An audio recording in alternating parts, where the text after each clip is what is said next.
ہو گیا۔ وضو کے بعد عموماً لوگ جو ہیں وہ شہادت کی انگلی آسمان کی طرف اٹھا کے کلمہ شہادت پڑھا کرتے ہیں، تو کیا یہ پڑھنا جو ہے وہ مسنون ہے؟ جی ہاں، انگلی اٹھانا تو مسنون نہیں ہے، کلمہ پڑھنا مسنون ہے۔ نبی کریم صلی اللہ علیہ وسلم نے کلمہ پاک پڑھا ہے، یعنی اشہد ان لا الہ الا اللہ وحدہ لا شریک لہ واشہد ان محمدا عبدہ ورسولہ، اور شہادت دیتے ہوئے انگلی کا اٹھانا نماز میں چونکہ منقول ہے، لہذا کوئی اٹھا بھی لے گا تو اس میں شرعاً کوئی حرج نہیں۔ آسمان کی طرف دیکھنا ضروری ہے؟ دیکھنا بھی سنت کریمہ ہے، اور اگر آسمان نہ نظر آئے تو کوئی بات نہیں، پھر مطلب فقط چہرہ اٹھا لیں۔ حضرت عثمان غنی رضی اللہ تعالیٰ عنہ نے ایک مرتبہ وضو کیا اور آسمان کی طرف دیکھ کر مسکرائے، تو کسی نے پوچھا کہ آپ کیوں مسکرا رہے ہیں؟ تو فرمایا کہ مجھے تو معلوم نہیں ہے، میں نے ایک مرتبہ نبی کریم صلی اللہ علیہ وسلم کو دیکھا تھا کہ آپ نے وضو کرنے کے بعد آسمان کی طرف دیکھا اور مسکرائے، تو میں اپنے نبی کی سنت پوری کر رہا ہوں۔ تو یہ نبی کریم کی سنت کریمہ ہے، اس لیے پورا کرنے میں حرج نہیں ہے، اچھا ہے۔ چلیں، یہ تو طریقہ کار ہوا وضو کا۔ یہ فرمائیے کہ ابتداء میں کیا نیت کرنا لازم ہے؟ دیکھیے، جہاں پہ وضو میں اور غسل دونوں کے اندر نیت کرنا ضروری نہیں ہوتا، کیونکہ مسئلہ یہ ہوتا ہے کہ پانی کو اللہ تبارک و تعالی نے مطہر بنایا ہے، یعنی پاک کرنے والا۔ چاہے آپ نیت کریں نہ کریں، پانی پاک کرے گا۔ بالکل اس طرح سمجھ لیجئے کہ جیسے مٹی کو اللہ تعالی نے آلودہ کرنے والا بنایا ہے، تو کسی کے منہ پہ مٹی پھینکی جائے تو آپ نیت کریں نہ کریں، اس کا منہ تو بگڑے گا، آلودہ ہو جائے گا۔ اسی طرح پانی کی یہ خاصیت ہے کہ اگر آپ پاک پانی استعمال کر رہے ہیں تو وہ اپنے ساتھ حکمی نجاست کو بہا کر لے جاتا ہے، یعنی بے وضو پن ہوگا اس کو بہا کر لے جائے گا، اور اگر حالت جنابت میں انسان ہے اور وہ غسل کرتا ہے مثال کے طور پہ، تو پانی اس کی نجاست کو بہا کر لے جاتا ہے۔ تو چونکہ یہ فی نفسہ ہی خود ہی مطہر ہے، خود ہی پاک کرنے والا ہے، تو آپ نیت کریں یا نہ کریں، پانی آپ کو پاک کر دے گا اور آپ کا وضو ہو جائے گا۔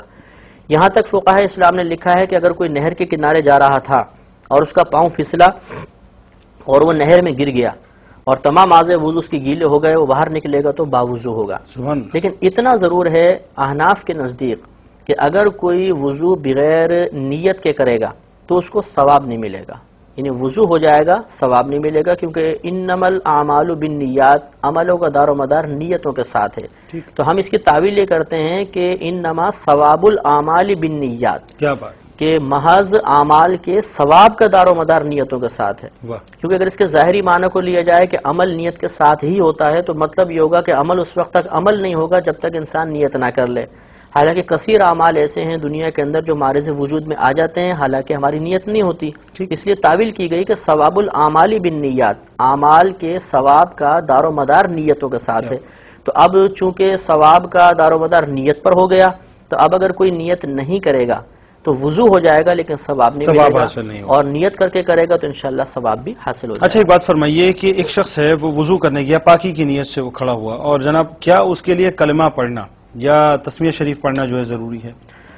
نہیں ضروری، اگر اس اعتبار سے لیتے ہیں کہ فرض یا واجب ہے تو یہ ایسا تو نہیں ہے۔ ہاں، کلمہ پڑھنا اگر اس نیت کے ساتھ پڑھ رہا ہے کہ باعث برکت ہوگا تو پھر شرعاً حرج بھی نہیں ہے، لیکن اس نیت کے ساتھ پڑھے کہ کلمہ پڑھوں گا تو پاک ہوں گا اور کلمہ نہیں پڑھا تو میں پاک نہیں ہوں گا، یہ ایک فاسدانہ خیال ہے، یہ غلط ہے۔ کلمے کا پاکی سے تعلق نہیں، جیسے میں نے بھی آپ کو بتایا کہ پانی فی نفسی ہی خود ہی پاک کرنے والا ہے، تو آپ کلمہ پڑھے نہ پڑھے پانی تو پاک کرے گا۔ جہاں تک بسم اللہ الرحمن الرحیم کا تعلق ہے، اس کی فضیلت ابھی میں نے آپ کی خدمت میں عرض کی کہ نبی کریم صلی اللہ علیہ وسلم نے ارشاد فرمایا کہ جو بسم اللہ کے ساتھ وضو کرے گا تو اس کا پورا بدن گناہوں سے پاک و صاف ہو جائے گا، اور جو بغیر بسم اللہ کے وضو کرے گا تو اس کے اتنے ہی اعضاء پاک ہوں گے جن پر سے پانی گزرے گا۔ اس لیے بہتر یہ ہے کہ شروع میں بسم اللہ الرحمن الرحیم بھی پڑھی جائے، اور ایک مختصر سا وظیفہ ہے بسم اللہ والحمدللہ، اگر یہ ہم شروع میں پڑھ دیں تو نبی کریم صلی اللہ علیہ وسلم ارشاد فرماتے ہیں کہ جب تک انسان باوضو رہے گا فرشتے اس کے نام اعمال میں مسلسل نیکیاں لکھتے رہیں گے۔ کیا بات، تو یہ بہتر ہے کر لینا۔ اچھا، بہت سے لوگ جو ہیں وہ مسواک کیا کرتے ہیں وضو سے قبل، شرع اس حوالے سے کیا کہتی ہے کہ کیا وضو سے قبل مسواک کرنی چاہیے؟ جی ہاں، بعض فقہائے عظام نے اس کو سنت مؤکدہ قرار دیا ہے۔ سنت مؤکدہ کا مطلب یہ ہوتا ہے کہ جس کا ایک دو بار ترک کرنا برا ہے اور ترک کی عادت بنا لینے سے انسان گناہگار ہوگا۔ اس لیے وضو ایک دو بار بغیر مسواک کے وضو کر لیا تو یہ خلاف سنت ہوا، اور ترک کی عادت بنا لے تو ان فقہائے اعظام کے نزدیک وہ گناہگار بھی ہوگا. لہذا کم از کم مسواک کرنا سنت کریمہ تو ہے، اس ثواب سے محرومی ہے، ایک بڑی فضیلت سے محرومی ہے، لہذا مسواک ضرور کرنی چاہیے. اچھا، ضمناً جب مسواک کی بات آئی ہے تو یہ چاہیں گے کہ مسواک کرنے کا جو شرعی طریقہ ہے وہ بھی ذرا سا بیان فرما دیں کہ کس طریقہ کار پہ ہمیں چلنا چاہیے. وہ مسواک تو قریب موجود ہے نہیں، لیکن چلیں میں پین کے ذریعے سمجھا دیتا ہوں. مثال کے طور پہ یہ مسواک کا برش ہے اور یہ پوری مسواک ہے، تو طریقہ یہ ہوتا ہے پکڑنے کا کہ 3 انگلیاں اس طرح اوپر رکھیں اور برش کے پاس یہ انگوٹھا رکھیں گے اور چھوٹی انگلی پیچھے رکھیں گے. یہ ترتیب ہوتی ہے. اس کے بعد کلی پہلے کر لیں گے اور اس کے بعد سب سے پہلے دانتوں کی سیدھی اوپر کی جانب میں 3 مرتبہ مسواک کریں گے. پھر اس کے بعد الٹی طرف اوپر 3 مرتبہ کریں گے، پھر سیدھی نچلی طرف 3 مرتبہ، پھر الٹی 3 مرتبہ، پھر سامنے بھی کرنا چاہیں تو کر کے کلی کر لیں. پھر دوبارہ یہی ترتیب رکھیں گے، پھر تیسری مرتبہ ترتیب رکھیں گے. اس طرح 3 مرتبہ مسواک کرنا سنت کریمہ ہے. ٹھیک.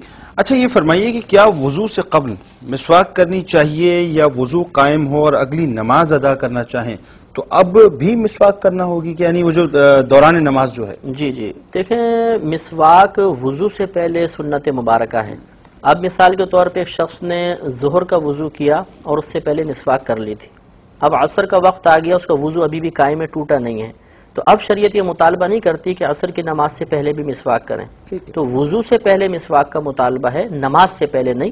لہذا اگر وضو قائم ہے تو انسان بغیر مسواک کے عصر کی نماز پڑھے گا تو وہ مسواک کے ساتھ ہی ادا کرنے والی نماز کہلائے گی. اور اگر بالفرض اس نے پہلے وضو سے پہلے مسواک نہیں کی تھی، اب اگر وہ عصر کی نماز پڑھتا ہے تو اب ہم یہ کہیں گے کہ آپ مسواک کر لیں گے، پہلے ترک ہو گئی تھی تو اب آپ کر لیں. لیکن اگر مسواک اس نے پہلے والے وضو سے پہلے کر لی تھی